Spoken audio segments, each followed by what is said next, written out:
I'm Sharon Goldberg. I'm an internal medicine physician. I've practiced medicine for 21 years, and my background is mostly academic internal medicine, hospital-based, clinical research, and medical education. I am going to skip many of the things I wanted to say because I didn't realize it was only 5 minutes. Wireless radiation has biological effects, period. This is no longer a subject for debate when you look at PubMed and the peer-reviewed literature. These effects are seen in all life forms: plants, animals, insects, microbes. In humans, we have clear evidence of cancer now. There is no question. We have evidence of DNA damage, cardiomyopathy, which is the precursor of congestive heart failure, neuropsychiatric effects. So 5G is not a conversation about whether or not these biological effects exist. They clearly do. 5G is a conversation about unsustainable healthcare expenditures. Why do I say this? We've been sitting on the evidence for EMR and chronic disease for decades. And now we are seeing all these epidemics appearing. So diabetes is the first epidemic. I think most of you know the statistics. They're very scary. 1 in 3 American children will become diabetic in their lifetime, and if they're Hispanic females, the number is 1 in 2. Okay. So what does this have to do with wireless radiation?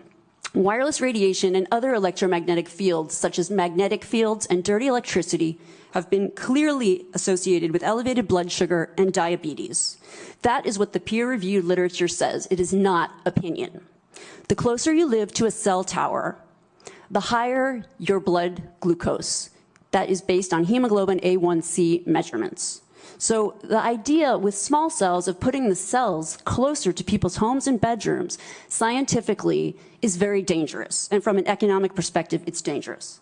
And you may not know this. I was shocked to find this out. But the way you create a model of diabetes in rats in the lab is by exposing them to 2.4 gigahertz. And this is not for long-term exposure. So I don't have time to talk about the costs, but the huge problem with diabetes really is chronic kidney disease. The other epidemics that clearly link from the science with electromagnetic radiation are related to mental health. And this is straight from PubMed. This isn't my opinion. This is science. Okay? So we need to start measuring how much radiation are people being exposed to.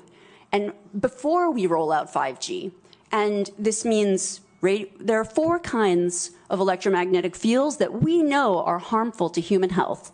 So radio frequency radiation, magnetic fields, dirty electricity, and electric fields. Okay? That is an assessment of the risk of 1 cell phone in the near field. Okay? What is our exposure in a day? It's not 1 cell phone. It's cell phones, it's multiple wireless networks, it's smart meters, it's cell towers. It's this sandwich, and it all adds up. And this is a serious problem for occupational health, public safety, and personal safety. And I feel that it's irresponsible to be even talking about the Internet of Things and rolling out a new untested technology when we're not even measuring what are our current exposures from the current networks.